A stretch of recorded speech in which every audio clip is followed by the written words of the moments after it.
G'day guys, Will here, welcome back to the channel. So today's video, I want to give you a bit of a candid feedback piece about my experience with my Simucube 2 Ultimate Wheelbase in the last 2 months that I've been using it. So I want to preface this straight off the bat by saying and reminding you guys that I didn't actually pay a cent for my Simucube 2 Ultimate. The guys at Granite Devices did very kindly provide that for me in exchange for, featuring it in my videos, having it present in my videos, and of course doing the initial unboxing and review videos that I posted on the channel 2 months ago. So do just keep that in the back of your mind while you're watching this. I didn't pay a cent for the wheelbase, but as you guys that have been watching the channel for a while now would know, I always, the way I work with companies is I'm always open and able to say whatever I want about a product. That's one of the conditions of working with any brand, is that I'm free to give you guys an honest opinion, an honest review. I don't do endorsement videos unless otherwise sort of obviously communicated to you guys, and this isn't an endorsement video or in any sense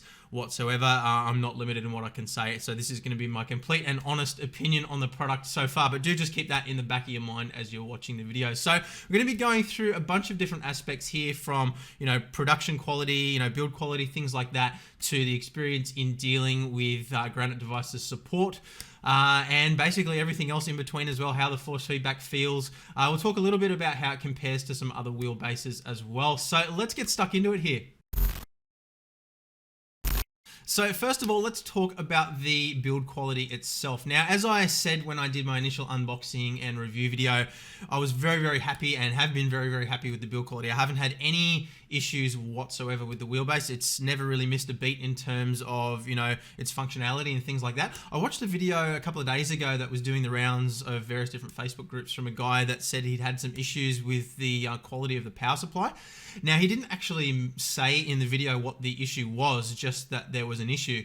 And I don't really know what the story was there, but I can tell you guys, at least from my personal experience, I haven't had any issues with the power supply whatsoever. I showed you in the initial unboxing video what it looked like in terms of, the materials that was used to construct it, all that sort of thing, the plugs and everything like that. And yeah, it hasn't missed a beat for me at all. So I'm not sure what happened to him there. But obviously, again, this is just my personal experience. It's not, I'm not reviewing the power supply or anything like that, but all I can tell you is that I haven't had a single issue with it at all. I do have a habit of checking for temperature and things like that as well. After a long driving session, I like to put my hand on it just to see how that sounds really rude.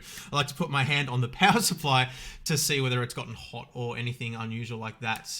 Yeah, we actually had a light catch fire in our house not long ago that was nearly very nasty, so I'm a little bit sensitive to anything getting hot or being left on at the moment. But yeah, I can tell you honestly, the power supply, I haven't had any issues whatsoever. The lighting all still works, and yeah, it doesn't get hot. It hasn't even gotten warm to the touch, to be honest with you guys. So yeah, not sure what the story was there, but I've definitely not had an issue with the power supply whatsoever. And yeah, all the other cabling, the kill switch, everything like that, haven't had a single issue at all. Everything is still operating exactly the way it did from brand new. The only problem, I guess you could call it, that I've ever had with the wheelbase is the occasional communication error when I first fire it up. And that's something that Granite Devices are definitely aware of. They've been working at improving it through software updates over the course of the last couple of months since I've had the product.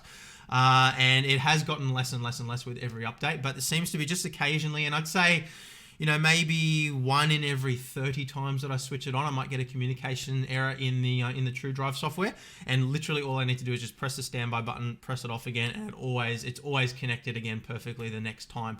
So never had any issues with that whatsoever, really. Yeah, it's a minor annoyance sometimes, but it's certainly not something that I would call a problem, so to speak.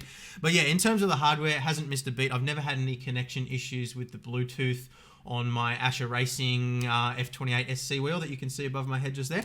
Never had an issue at all with connection there. It's been absolutely flawless. Battery life there has been absolutely perfect as well, but we'll talk about the Asher wheel a little bit further down the track once we've had more of a chance to use it. But yeah, absolutely no problems at all in terms of hardware. Haven't found it to be noisy or make any weird sounds or anything like that whatsoever. And just overall, I guess, like I said in my initial impressions video, it really does look and feel and behave like a very high quality piece of kit. Yeah, I believe that other video that I saw the other day, the issues that the guy was having with the wheelbase were more around the fact that he felt that he'd been sent a revision 1 unit when he had expected to receive a revision 2.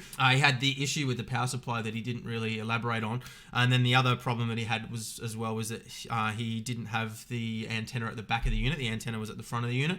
Obviously, when they revised the unit for the second batch, there were some adjustments that were made there. So it sounds like maybe there was a problem with the distribution or something like that. Maybe somebody made a mistake in the warehouse and he was sent a returned unit or something like that potentially.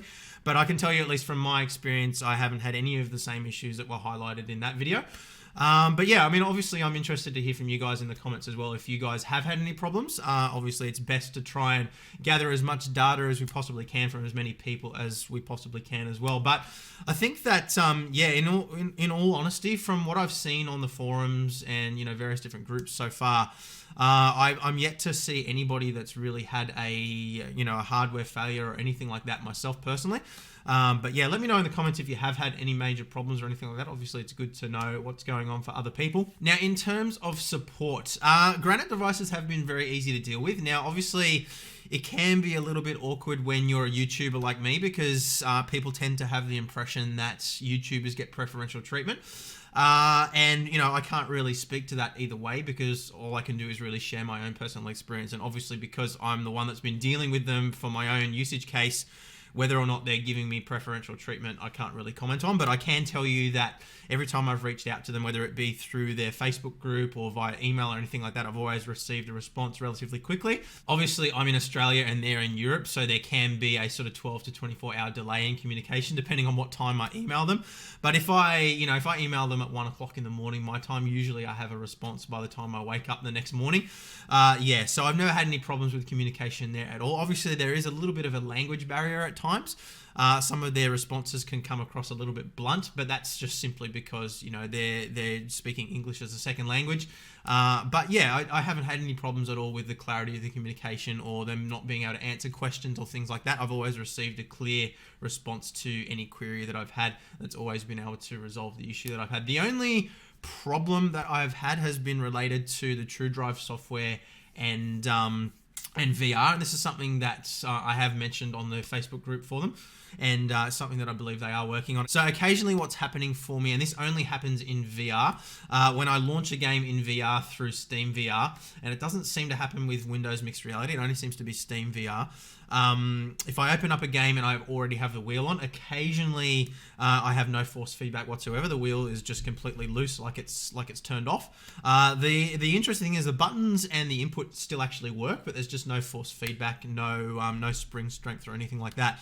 Now this is a little bit more annoying because often it'll mean that I have to Alt-Tab out of the game that I'm playing, turn the wheel off, turn it back on, go back into the TrueDrive software and re-enable the profile that I want to use, as well as the high torque mode, and then Alt-Tab back out into the game again. So if if it happens right before I'm about to start a race, it has actually made me miss the start of a couple of races in iRacing, which has been a little bit frustrating. Now, in terms of the frequency in which this happens, it's happened to me maybe 10 times ever. So it's definitely not something that happens every single time. And basically the easiest way to work around it that I've found is make sure after every session you turn off the wheel, and then if you switch it back on, it doesn't seem to happen the first time you load a sim. It only seems to be subsequent loads. So if you've been playing iRacing or any other sim, close it out and then go back into it again in VR, that's when the problem seems to happen. Now, Granite devices are aware of it and they are working on it to the best of my knowledge. But yeah, as of right now, as far as I'm concerned, I haven't seen a fix. I am running all the latest versions of the software and everything, and yeah, it does still seem to be happening occasionally. So that's literally the only problem that I've had with the Wheelbase at all, other than the communication error that seems to happen very, very rarely, but it does occasionally happen. So yeah, look, in terms of software and features and things like that, I did a very detailed video a couple of weeks ago now where I went through all of the force feedback settings, explain what all those things do. And yeah, my opinions basically haven't varied from that at all. So if you want to see how I feel about the TrueDrive software, I'd encourage you to watch that video. We go into it in a lot of detail there. I guess the only annoyance that I have with the software and the way that works is basically along the same lines as that video that I watched the other day that I referenced where he was talking about the power supply. The system for enabling the high torque mode is a little bit clunky. Having to click on a button and slide a little thing across every time can be a little bit annoying. I think that Fanatec's solution of having the torque key is a better one, to be honest with you guys. But, you know, obviously there's safety reasons there as well.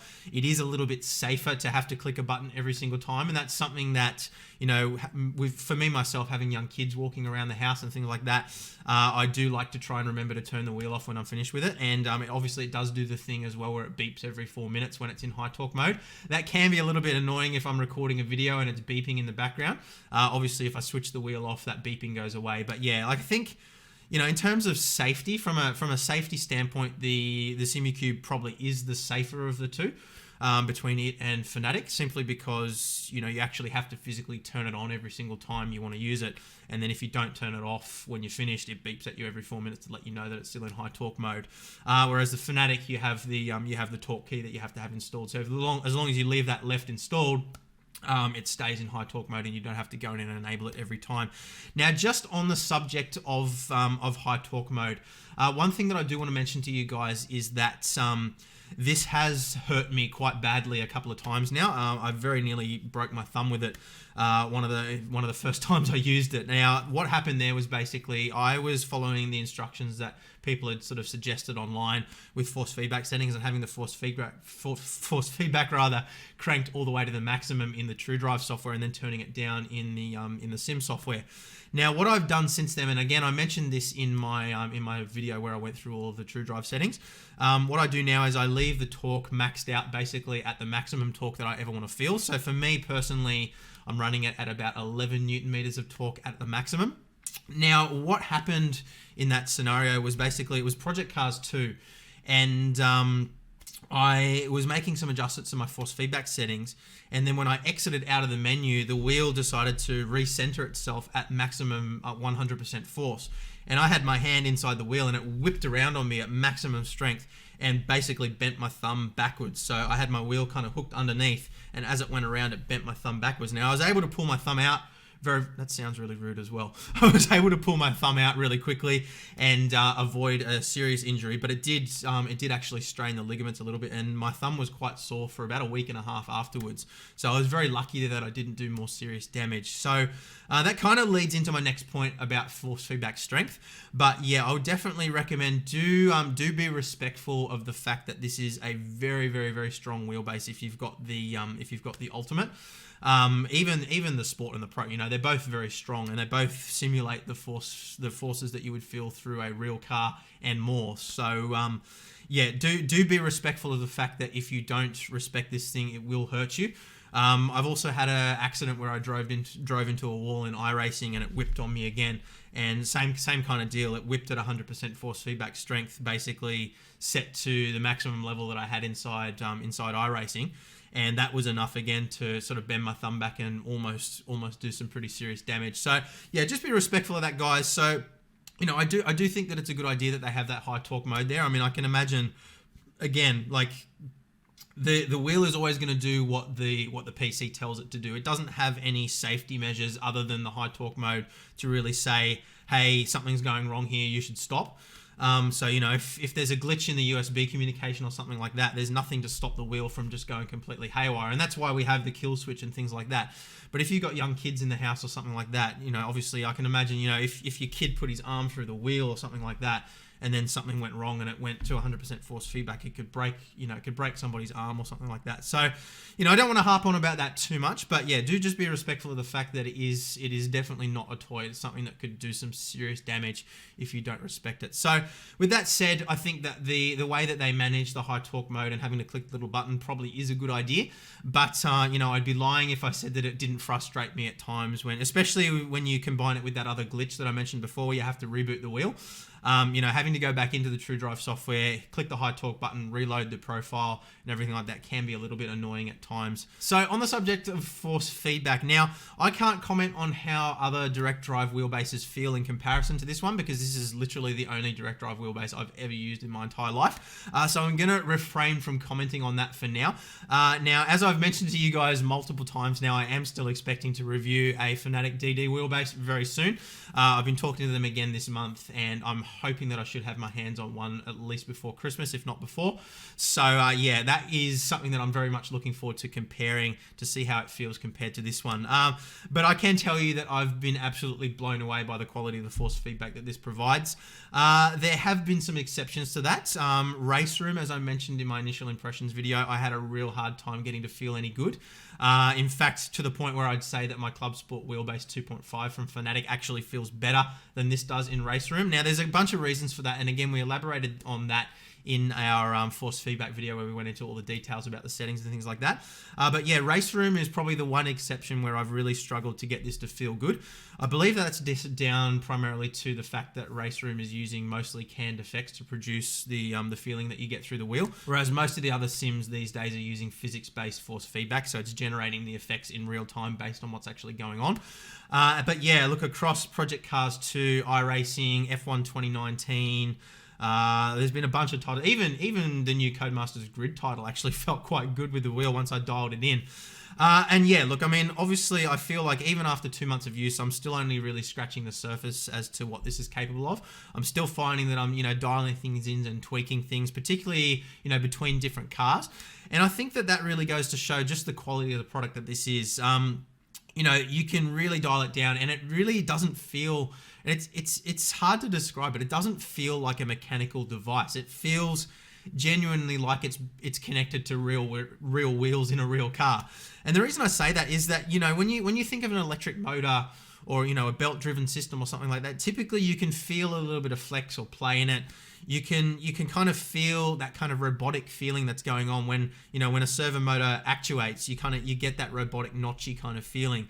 Whereas with this, it really does feel like it's connected to a mechanical spring or mechanical wheels that are sitting on a road surface. When you really do get your settings dialed in perfectly for a car, the feeling is absolutely incredible. And when you combine that with the motion platform that I have here, the Next Level Racing V3, as well as VR and things like that, the level of immersion is just absolutely incredible. And I think that's where the wheelbase really does excel. Obviously there's a lot of debate about whether you really need to have that much force feedback, whether having more than 8 or 9 Newton meters is really worth it. And I think as we've mentioned in previous videos, really what it comes down to is the additional fidelity that you get. And look, I think honestly, and I've seen this recommended by a couple of retailers, I think that the Simucube 2 Ultimate is probably going to be overkill for most people. Obviously, if you're in a commercial environment or something like that, then there's a stronger argument towards it. But for most people, I think the Sport or the Pro is probably going to be more than adequate. And I can tell you that for every single car that I'm driving, at least at the moment, I've got my force feedback cranked down to about 11 or 12 Newton meters at most. Anything more than that, and it just starts to get pretty ridiculous. And I mean, most real life race cars, the force level that you feel through the wheel is around sort of the 9 Newton meter mark anyway, or if not less, depending on whether you got power steering or not. So yeah, anything more than that is, I guess, unrealistic anyway. So really what it comes down to is the additional fidelity that you get. And obviously I haven't tried a Sport or a Pro, so I can't really comment on how they feel compared to each other. But what I can tell you is that from all the videos that I've watched and the people that I've spoken to that have the Sport and the Pro, their overall impressions of the quality of the force feedback are very similar to mine. So I can only sort of deduce from that, I guess, that unless you want really, really strong force feedback, then the Pro or the Sport are probably going to be a better option for you than the Ultimate. And I think if I was spending my own money on this, I probably would have gone with the Pro rather than the Ultimate. I probably wouldn't have been able to justify the extra cost. But it is awesome that there is a product there that's available that exceeds the needs of most people. And a lot of people out there like to just, they take pride in owning the best quality product. And I get that, because I'm kind of like that myself. I mean, the PC you see behind me, is way overkill for my needs, but I just like to, build things to the best quality possible. And I I guess I experience satisfaction in owning something that I know is the best it can possibly be. And there's value in that. So if you can afford it, then by all means go for it. I don't think that it's a waste of money by any means. But I guess what I'm saying here is don't expect it to feel, leagues above what you get with the Pro or the Sport simply because it costs so much more. So just keep that in mind as well. I don't think that you necessarily need to go all out and buy the Ultimate to get a fantastic experience. So I guess the last thing that we need to touch on here is just the ease of use, because I know this is something that has come up as a topic of hot debate between Fanatec and Simucube. And, a lot of people have said, Simucube's great, but it takes a lot to get the settings feeling right, as opposed to the Fanatec system, particularly with the new Fanalab software, which I have had a little bit of a play with my CSW 2.5. And I got to say that software is really good in the, in its ability to fine tune things. But, I think that what it really comes down to is the TrueDrive software and the Simucube ecosystem in general do give you access to a lot more stuff that you can adjust. So inherently, when you have more things that you can adjust, you have more opportunity to play around and fine tune things. So that can be taken in one of two ways. You can either take it as, they're giving me more things to play with. They're giving me more opportunity to fine tune things and make it feel exactly the way I like.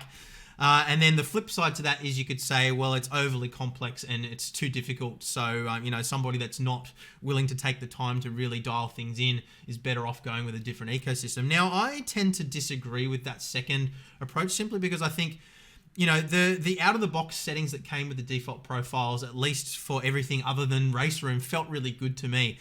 And I didn't really need to invest a whole lot of time to get a great experience. And you saw that in my first drive video.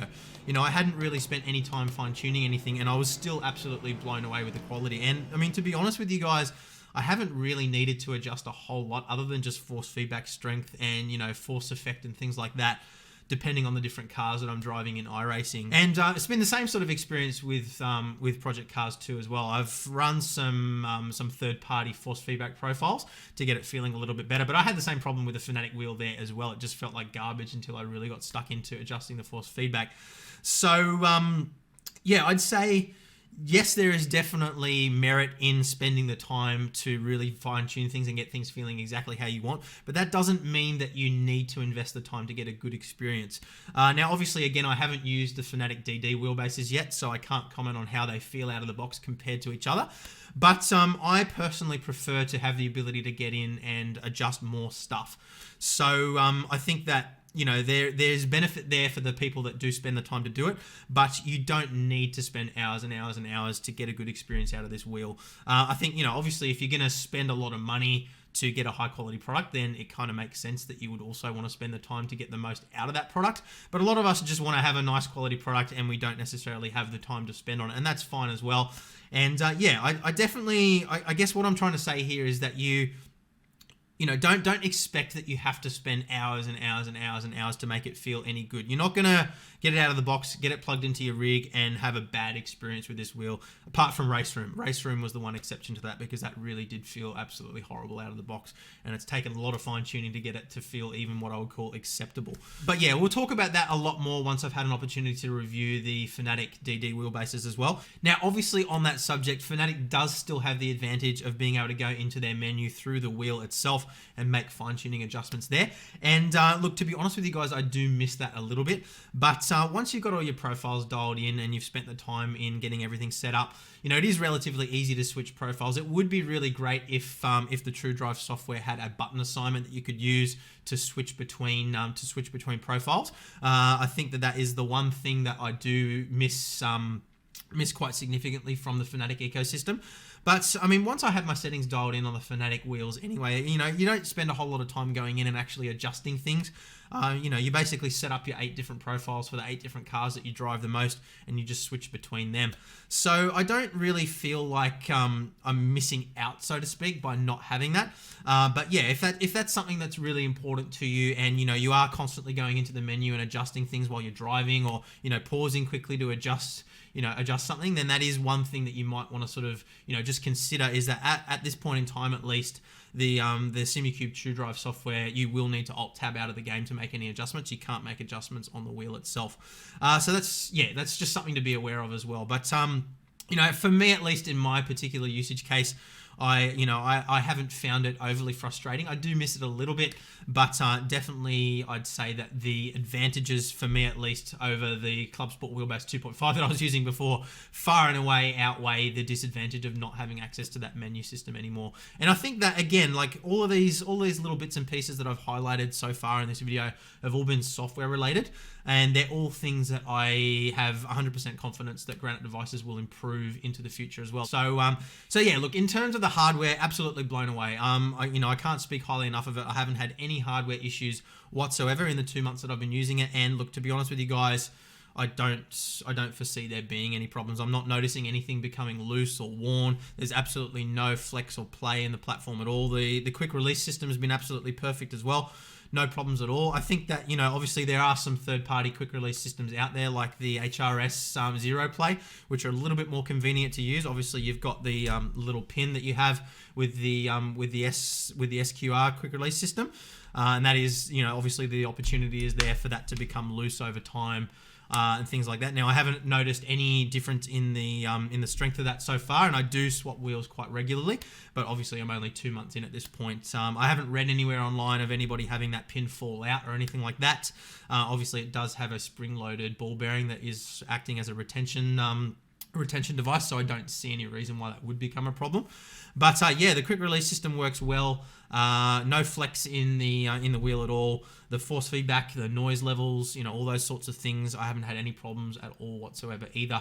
So yeah, and there's, when you think about it, there really aren't a whole lot of moving parts in this. The body of the unit itself acts as a heatsink, so there's no cooling fans, so to speak. So that's another opportunity for things to go wrong when you have cooling fans and moving parts and stuff like that. So look, for the most part, it's pretty much a solid state device, so I don't expect that I would ever have any problems. But if I do, I'll obviously be sure to let you guys know in future videos as well. I want to keep this as real as I possibly can for you guys.